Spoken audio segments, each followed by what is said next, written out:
WCLN 1170 Radio and Cable Channel 16 are pleased to present We Should Know, hosted by J.W. Simmons, an upbeat, informative look at people, places, and issues facing our community. This education-based analysis of issues will remain positive and informative as we consider closely what we should know. Ladies and gentlemen, welcome back. We Should Know is on there. I want to thank you for being with us today. It's Tuesday, each and every Tuesday at 2:30. We're airing from the Star Communications studios and also WCLN Radio, also Summation Sampson Weekly Newspaper. I want to give you that email address again. It's weshouldknowedu@gmail.com. Weshouldknowedu@gmail.com. Snail mail is Post Office Box 1482, Clinton, North Carolina. As always, we're trying to find folks that'll come in and talk to us about information, things that you need to know more about, maybe make your life a little bit easier, or in many cases just help you understand and me to understand a little bit more about what they do and the importance of their job. There's nothing probably as important to a lot of folks, especially during this time of the year when people are out moving around, as their animals, dogs, cats primarily. We have Anna Ellis with us, who is the director of the animal shelter here in Sampson County at 126 Agriculture Place, Clinton. And Anna, I want to thank you for taking your time out of what I know has got to be a busy schedule. Yes, sir. Thank you. I'm glad to be here. Well, we've all seen the headlines. In fact, in 2012, the headline talked about animals being euthanized in animal shelters, and the number of animals and up in the 70–80% euthanasia. Another article talked about 75% of cats in many animal shelters were euthanized. Most of the time when we hear animal shelters, we hear a lot of the bad things that goes on. That's not what animal shelters are about, is it? No, sir. We are about taking care of the animals, getting them vaccinated against rabies and getting them up to health. We're also about finding them homes, rescues. In Sampson County, we don't have quite as many adopters as we do rescue organizations that are here to help. So we get them vaccinated, we get their pictures, we put them on Facebook, we advertise, we have this animal, this cat, this dog, we name them to make it a little bit more personable. We try to take videos, let them know the energy level, how they interact with other dogs and cats and animals. Our job is to take care of them while they're in the shelter and try to move them out as quick as possible to make room for the incoming ones. We get some every day. Every day animal control officers are bringing in animals. We do take drop-offs, so the public as well brings us animals. But what we do is not always bad. The euthanasia part can, and I understand it is the bad part of our job, but it's also heartwarming to know that we're saving animals at the same time. We would rather see all of our animals get adopted or rescued. When we talk about euthanasia, and I want to kind of address this up front so we can get beyond that. Simply put, if I don't, I'm sure going to have a lot of people calling me and asking me why didn't we talk about it. The reality of euthanasia is not only necessary, but it's a demand for you to be able to deal with the volume of animals. How does the public play a role in reducing the number of animals euthanized, and what's causing the huge number of increase? It seems like, it might be the same over the years, but it just seems like there's a large increase during the spring and summer. That's typically the puppy and kitten season. It's when we're having litters brought in, unwanted litters. The public can really help us out.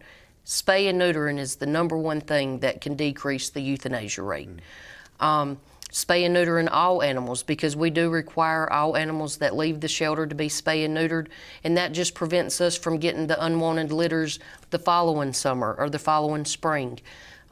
Some people just don't think about it. A cat can get bred and they can have up to 6 to 8 kittens a time, and then you're looking at 3 or 4 litters within 6 months.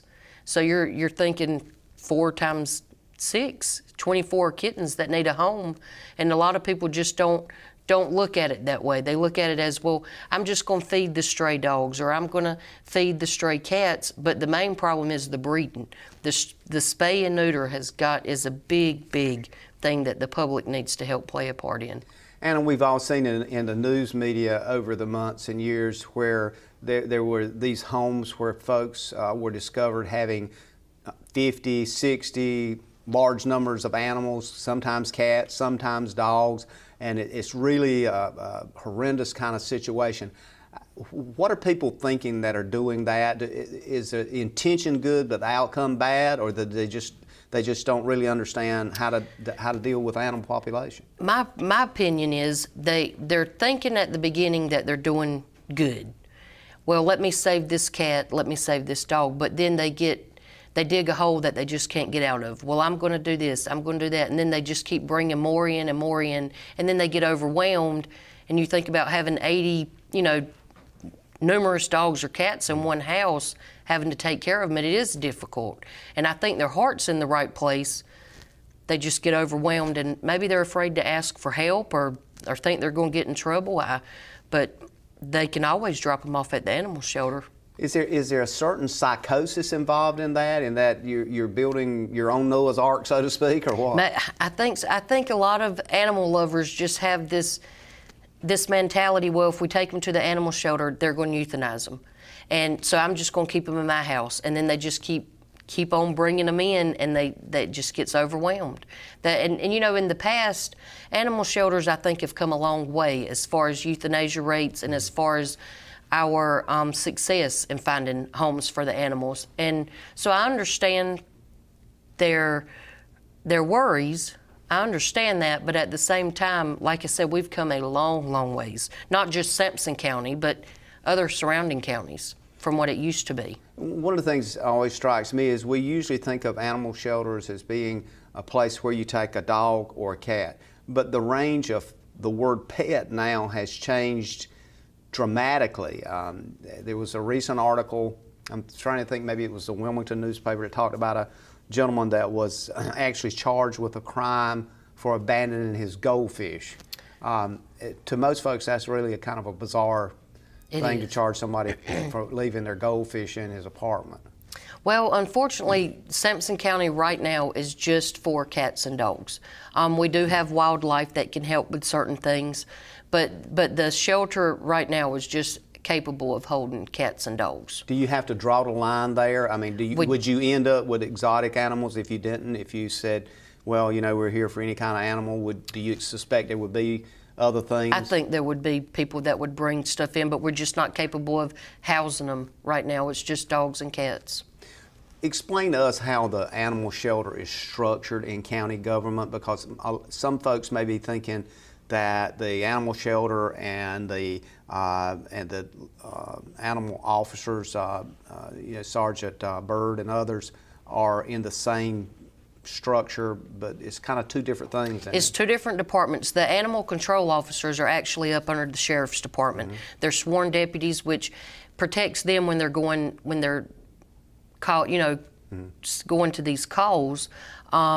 So what they do is they pick up the stray animals. They handle the bite cases, the animal cruelty cases, and they bring them to us. Our job at the shelter is to care for these animals. Now, of course, the cruelty cases, the bite dogs are quarantined for 10 days. And after that, it's up to the owner and the officers if they're allowed to get them back. And then our part at the shelter is we are funded by the county to take care of the animals, the stray animals within the county. So we actually go to Ed Causey as my go-to man, but it's just two different departments. A lot of people get confused. They'll call the shelter number and say, we need animal control out there. Mm-hmm. But it's actually, the animal control's number is 592-1151, and that is where they would need a call for strays. And I think the problem with that is if they call you, they're wasting time, particularly if they need an immediate response with an animal. If they would call the correct number, they would probably get somebody much faster. Correct. They would. Because what they do is they call 592-1151, and that's communications, mm-hmm. and then they dispatch out the officer. Just like they do with any other emergency response in the county. Yep. So when you look at the structure, is this structure working good? Is the budget for the animal shelter something that is sustainable in your mind, or do you see this something that's going to go up in the future? Is the demand for space going to increase? Tell us what you're seeing from a practical point of view on the ground. Well, our budget has increased over the past 2 years, and I thank the county commissioners for seeing that, and Ed Causey for working with us on that. The space, right now we can hold 78. We have 78 kennels for dogs in the back, and then up front we have about 20 kennels for cats, and the space is going. There's always going to be a need for bigger space because we're always going to have animals in need. But I mean, as far as the budget, we're good on that. I don't see it increasing in the future. A lot of people will ask the question many times when that animal comes into you, if it's a stray animal or somebody drops it off or what have you, do you at that point in time process that animal for adoption? And if you do, what is the criteria for an animal to be, quote, adoptable? Well, by law, we're required to hold every stray animal for 72 hours. And that's in case it got away from the owner, they're needing to come back. It gives them 72 business hours to where the animal will stay in the shelter and we can't do anything with it until then. The criteria for adopters, as long as they are good with other dogs, there's no illness, and as long as they are people friendly, we put them on the adoption floor. And the people friendly meaning that they don't attempt to bite, or they're not. You kind of look at traits. Is that what? Yes, we take them outside. We interact with them. There's multiple people, men, women, because as you know, sometimes certain dogs don't like men. Sometimes they don't like women. But as long as they are friendly, we rub them down. We make sure we can touch them in all places, and that's how we do it. And then if they don't get along with other dogs, we typically don't adopt them out because. Experiencing slow internet? If you have a fast internet package, the problem is most likely your wireless router. With more devices using Wi-Fi, your wireless router may not be able to deliver the speed and coverage you need. We now have the leading solution to enhance your internet experience. Using small devices in a mesh network, these Wi-Fi appliances cover just about any size home so that all your devices can operate to their fullest potential. Whole home Wi-Fi from Star Communications. Get the most out of your internet connection. Welcome back, ladies and gentlemen. We Should Know is on there. It's every Tuesday at 2:30 from Star Communications, Channel 16, WCLN Radio. Also a summation of Sampson Weekly newspaper. We're talking about animals. The animals we're talking about primarily is cats and dogs. Some of these animals show up at the local animal shelter in Sampson County, and the person that's in charge of that is Anna Ellis. She's the director of the animal shelter, located at 168 Agricultural Place in Clinton. That phone number is 592-8493. That's 910-592-8493.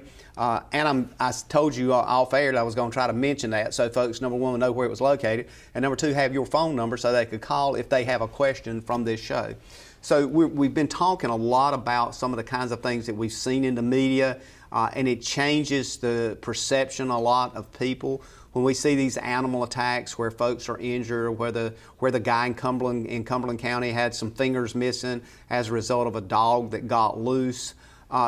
What do you tell folks when they come in and either they're going to adopt an animal, or I'm sure you're like I am, you probably get stopped sometime and asked a question because folks will recognize you, but what do you tell them about an animal and what their, quote, responsibility is? Because there's a huge responsibility for an individual because that animal is a civil liability, aren't they? Absolutely. Well, first we try to tell them to think long term. It's not just, oh, I want this cute little fluffy dog right now. It's long term. Are you going to be able to afford the food?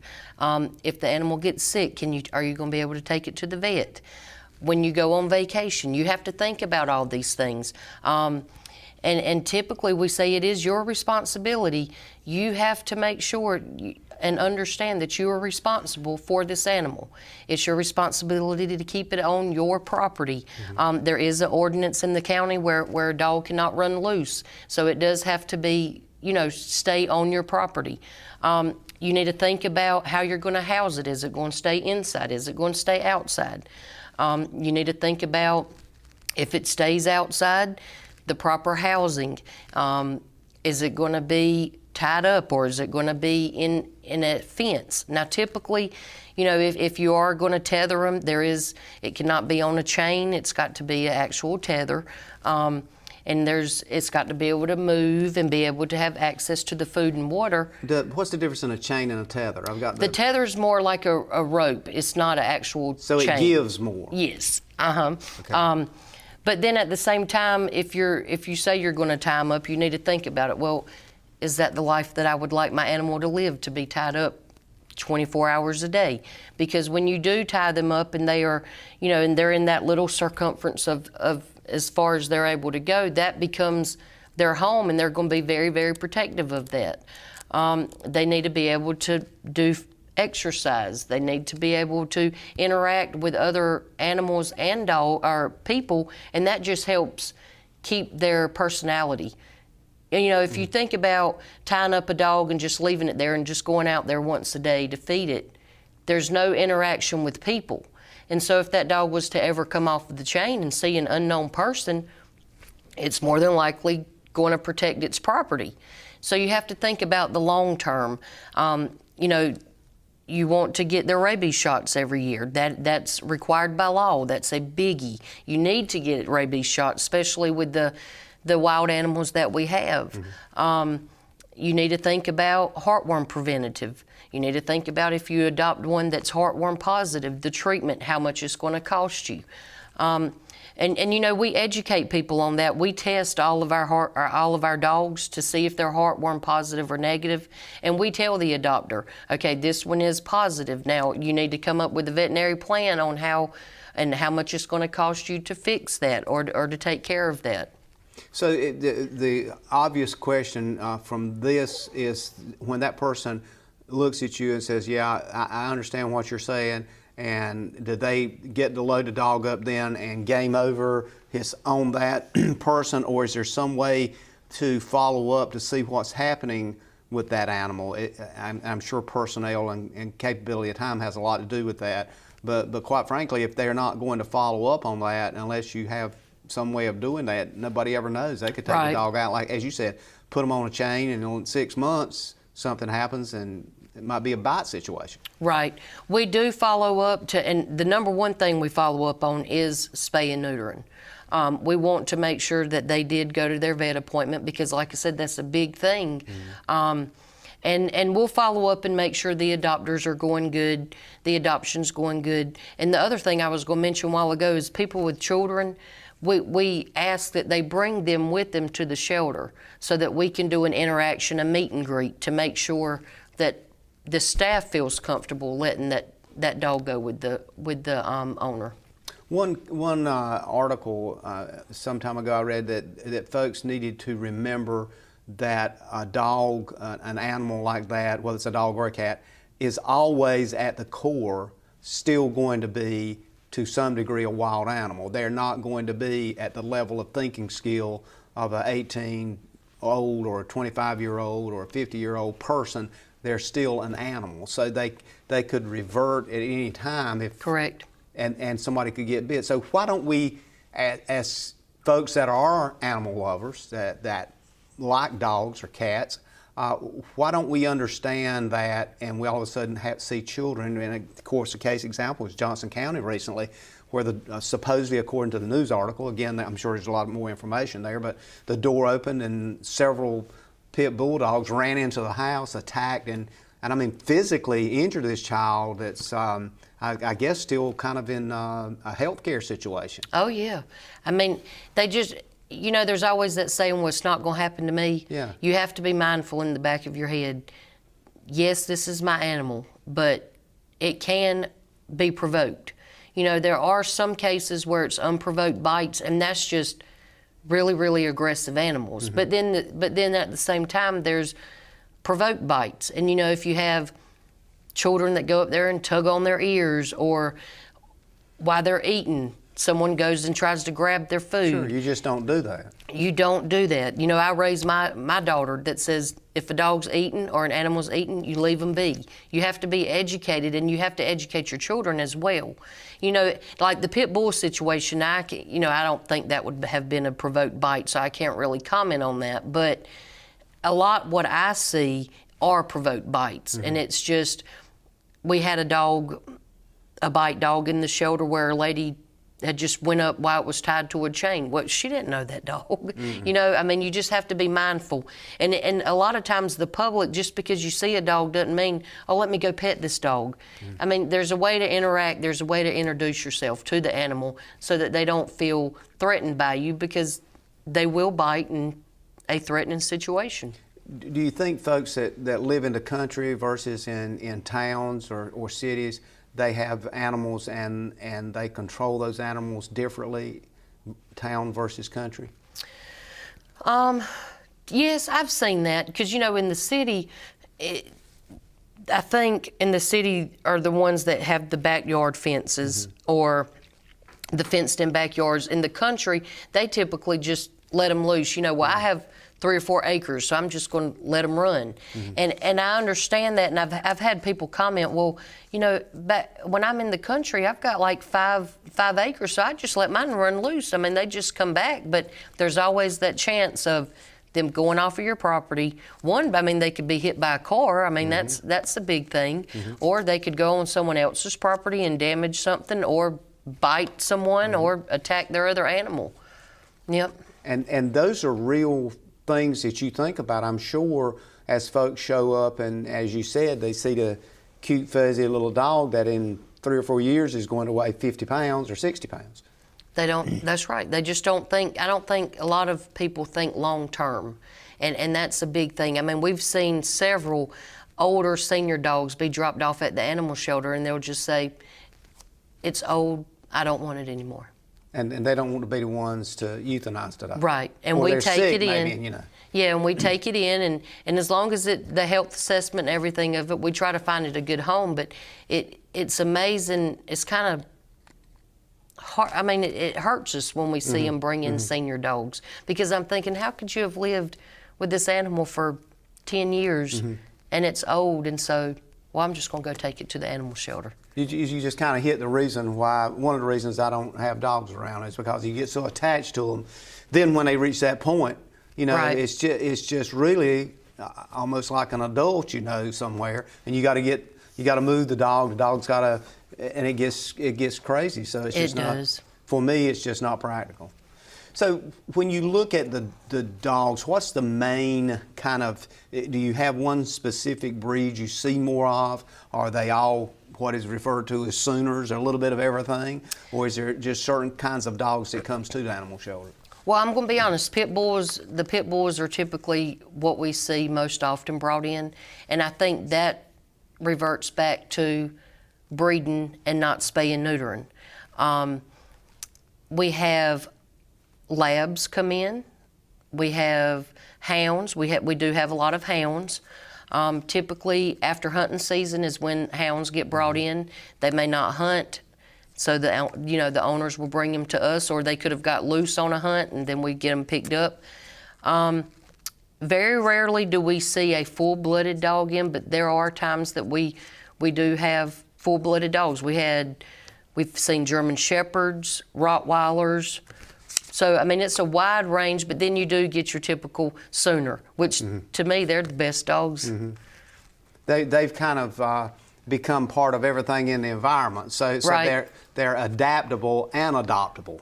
Right, and you'd be surprised at the strays that are just picked up off the street, and when they come in, how loving and appreciative they are. Just, it blows my mind how animals that have had no interactions with people, and they're just strays looking for food, and they come in and they are some of the nicest, most well-behaved dogs. It's like they're thinking, well, that next cold biscuit might be mine, you know? so they're looking for that kind of thing. So I want to take another break now, but when we come back, I want to kind of continue the discussion a little bit about folks understanding the behavior of animals and talk about types of animals. Is there certain types that we need to be concerned about? Ladies and gentlemen, we'll be back in a moment. We're talking with Anna Ellis with the Animal Shelter here in Sampson County. Stay tuned and call a friend. You come out to replace a bad sensor, and that adds a 5-year commitment to my contract, and you don't tell me? Here's your sign. Switch to the sign that's keeping homes secure and customers happy all over the area. Security from Star Communications. We pride ourselves on fair pricing and quick, friendly service every time.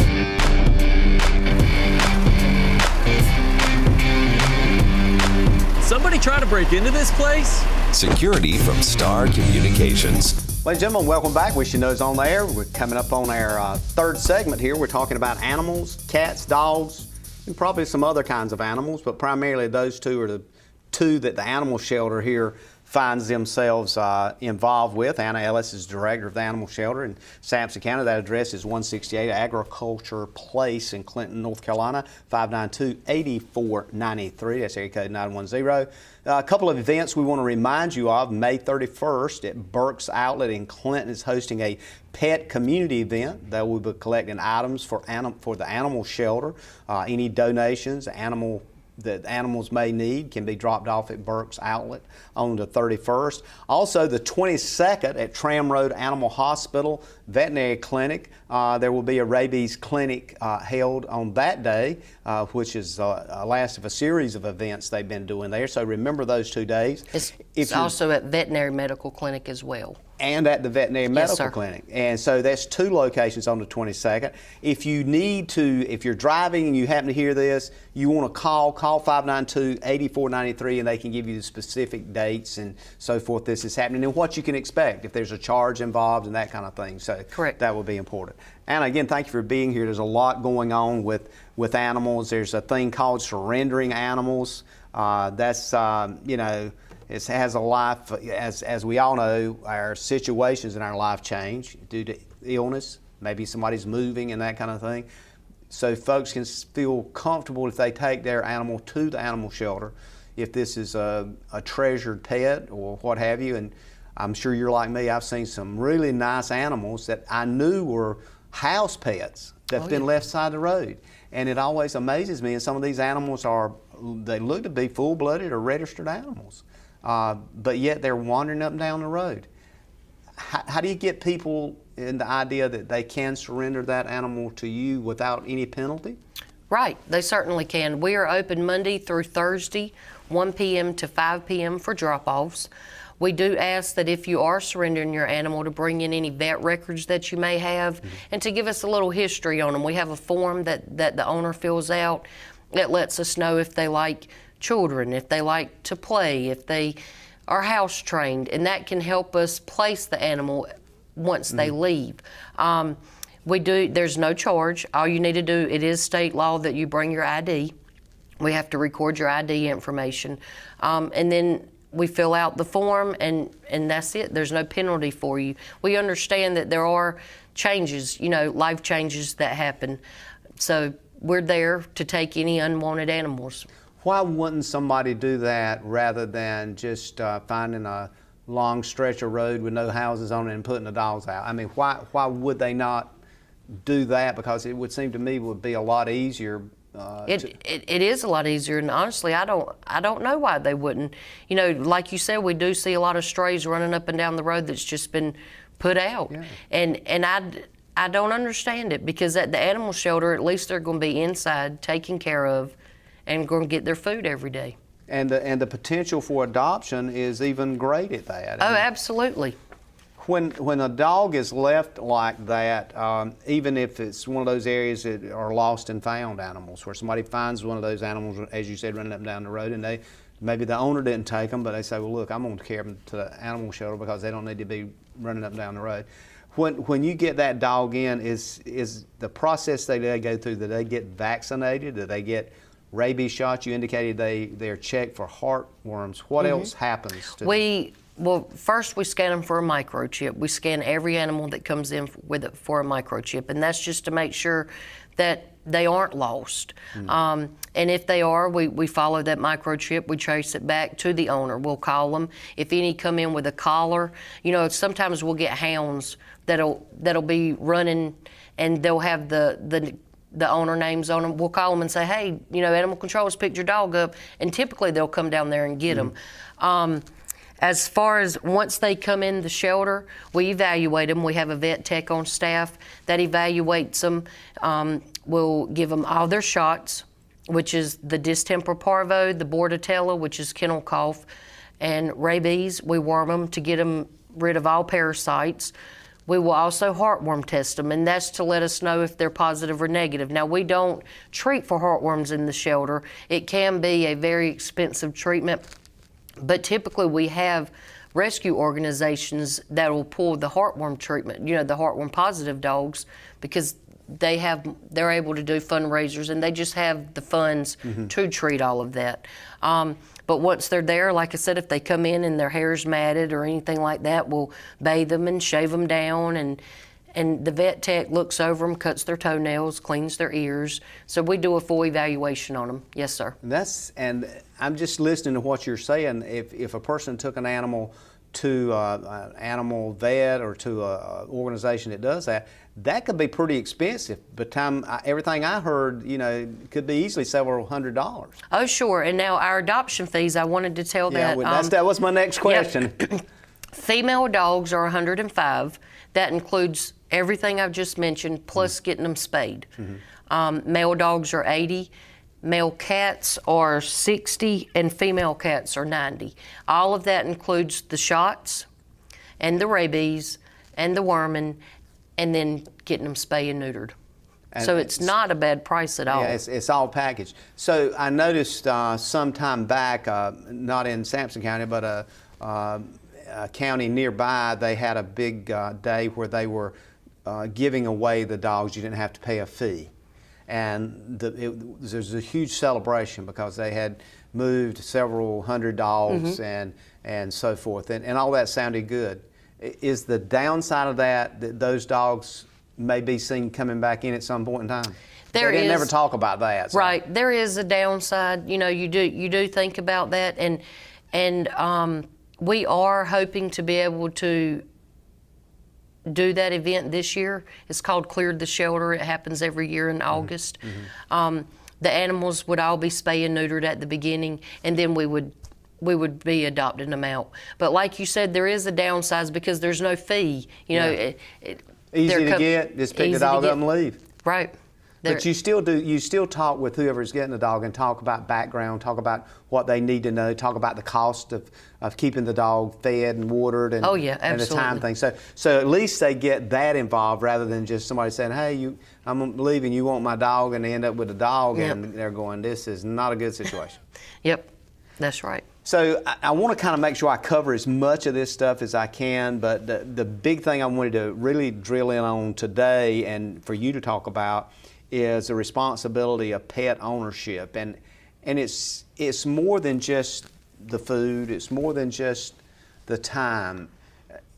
Do you see matches where you think when they walk away that this is probably going to come back, this ain't going to work well, or do you just see sometimes this is going to be a good situation and it works out? Is there a psychology behind this? Yeah, typically we can tell. A lot of the staff members will be out there with the interactions, and we can normally say, that'll be a good fit. And sometimes we'll say, that I'm not real sure about that. But, you know, we do call and check on them. I think there is it's not just, oh, I'm going to get a pet and I'm going to bring it home. I mean, it's just a long-term, you have to commit to it. And a lot of times I don't think the public sees that. I mean, you just have to commit to being a pet owner. It's just like having a child. Well, and the other thing that interests me is oftentimes I see people with animals that are what I call are large animals, and I'm thinking, that don't really look like an inside pet to me.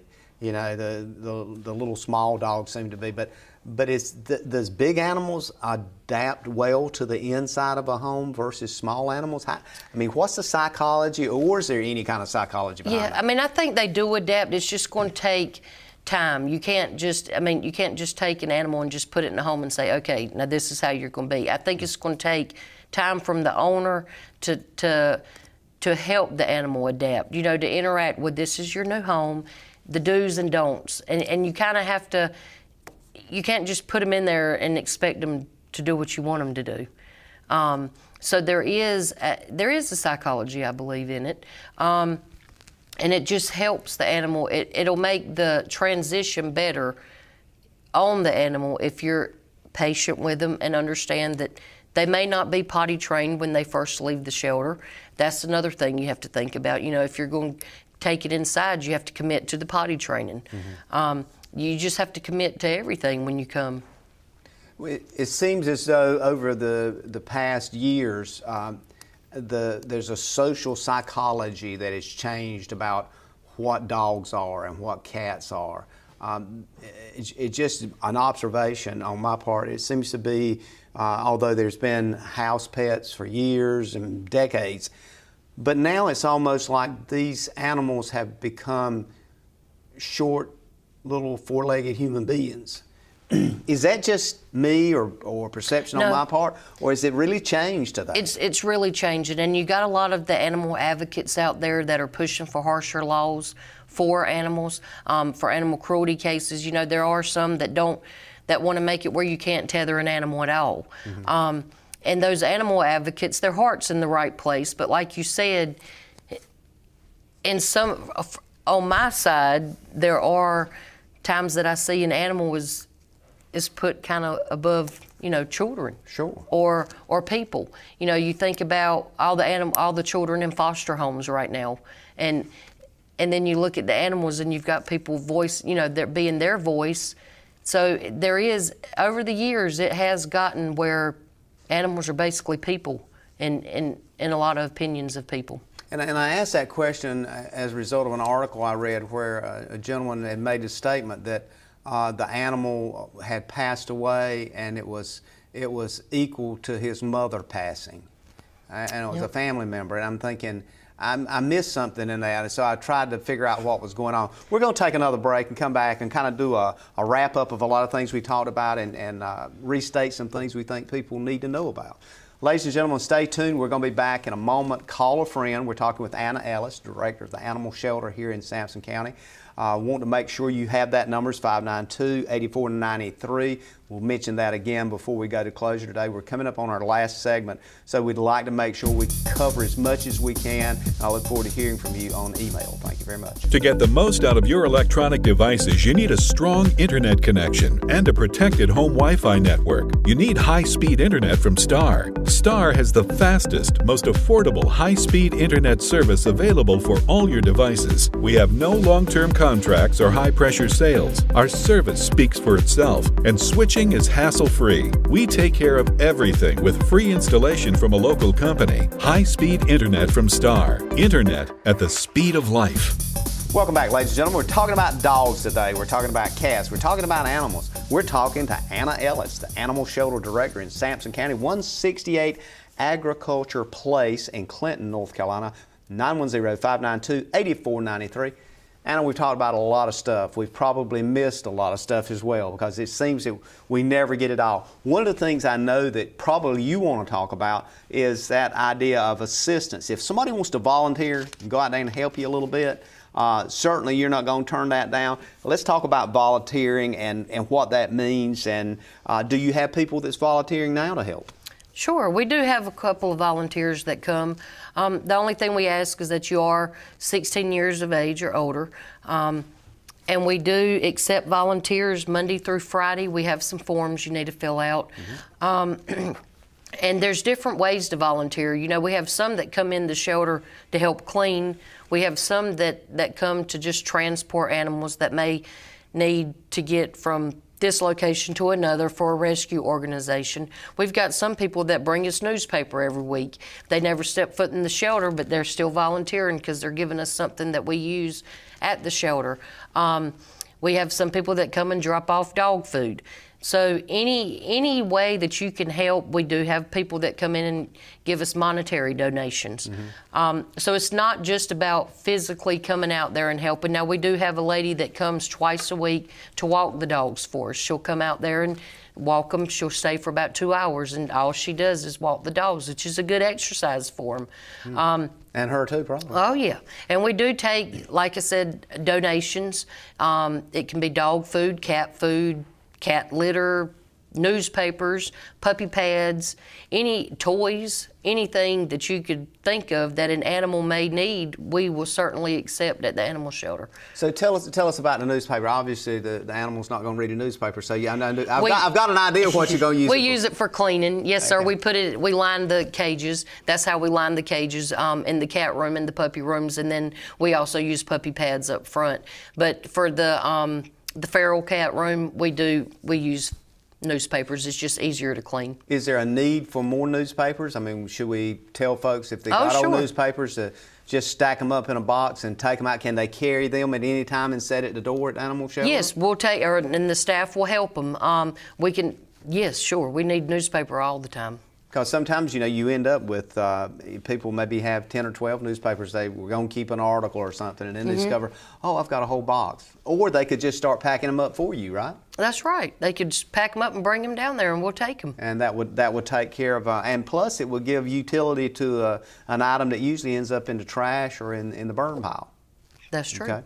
So when you look for a person that says, I think I might want to volunteer for an animal shelter to be part of that group, when I'm self-examining myself to see if I would be a good volunteer, what should I be asking myself? One, are you okay with getting dirty? And the question would be, how dirty? How dirty, right. We're talking animal poop or what? It could be. Are you okay with when you're helping clean if an animal was to poop on you? Yeah. Would you be okay with that? Yeah. Would you be okay in a loud environment? When you go back in the animal shelter, it is loud. I mean, they're barking. They're excited. Oh, there's a new person here. Let me bark. Would you be okay getting hot? It is, especially in the summertime when you're AC outside. Out there. Yeah, I mean, we use cool cells, but it's still pretty hot out there when we're. Would you be okay with being around cats or dogs? Some people prefer to be just around dogs. Some people prefer to be just around cats. Are you okay with getting animal hair all over you? That's typically, as long as you're coming out there to work, just know that it's not going to be air conditioned and you're going to leave spot clean, because you more than likely will not. And part of what I hear you saying too, there's a certain amount of physical fitness that is involved in that. I mean, if you are very frail or something, you might can answer the phone or something, but you wouldn't probably be the ideal person to be handling dogs. Yeah, I probably wouldn't have you in the back helping clean kennels, but I mean, answering the phone, absolutely, or coming and helping the public, walking through with them. But there is a physical, mentality to it, because you are in the back, the kennel area, you do have to move animal from pen to pen. So, especially with the big dogs, like you said, I mean, we don't want anyone to get hurt while they're out there, so. Well, and the other thing I think that comes to mind as we're talking, and we mentioned this a while ago, that you can drop off the animals at a certain time if you're surrendering an animal. Do you have people that maybe at odd hours, all of a sudden animals show up out there, or do you try to keep that monitored so that you just don't go out and put the dogs outside the fence at the animal shelter? Well, there are cases where we've come in and there's been a box out there and there's been a litter of puppies, or there's been a litter of kittens. And I want to stress that when you come to drop off animals, we ask no questions, unless it is your dog. I mean, if you're coming to surrender your own dog, then sure, we're wanting a little background. But we ask no questions, so I don't understand why it would have to be after hours. Yeah. I mean, you can come 1 to 5 and drop them off instead of leaving them. Yeah, and that's ample time for you to do that. And I'm thinking again of those animals that you and I have talked about on this show about just being left side of the road, instead of taking that animal and moving them 5 or 6 miles away from your house and dropping them off in somebody else's community. Right, just it's bring better them to bring the them to the shelter. animal shelter. Absolutely. When you market the dogs, give us an idea. How do folks go? Do they go to the website? What's the email address that they can actually see these dogs? I think that's a tremendous, Sure. should be a plus if we can get more people looking at that website. Sure, we have a Facebook page, it's Sampson County Animal Shelter. We post all of the adoptable animals up there. We are, the newspapers have also, Sampson Weekly and the Sampson Independent will run pictures of animals that we have. And like I said, we're there Monday through Friday. You can come walk through anytime you want to, but the Facebook page is the big thing. So you can actually see the dogs that are up there. Tell me give me an idea of a dog that came into the animal shelter that was just like an aha moment. I can't believe this dog's here. This dog's ought to have a good home. You know, you had that animal. You're going, what in the world? Either, I mean, I can't imagine what it might be, but I'm sure you've seen. Well, that. we had, I think it was the city officer brought in, it was a Pekingese maybe, and just running loose, which now that case, it did just get away from the owner. But typically when they come in, we can say, okay, that animal's owned. So we need to find the owner. And we'll post it on our Facebook page and say, is this your dog? Are you missing your dog? And the owner typically steps forward. So another reason to go to that page, not that you're looking to get a dog, but you're looking to retrieve the dog that you lost. Right.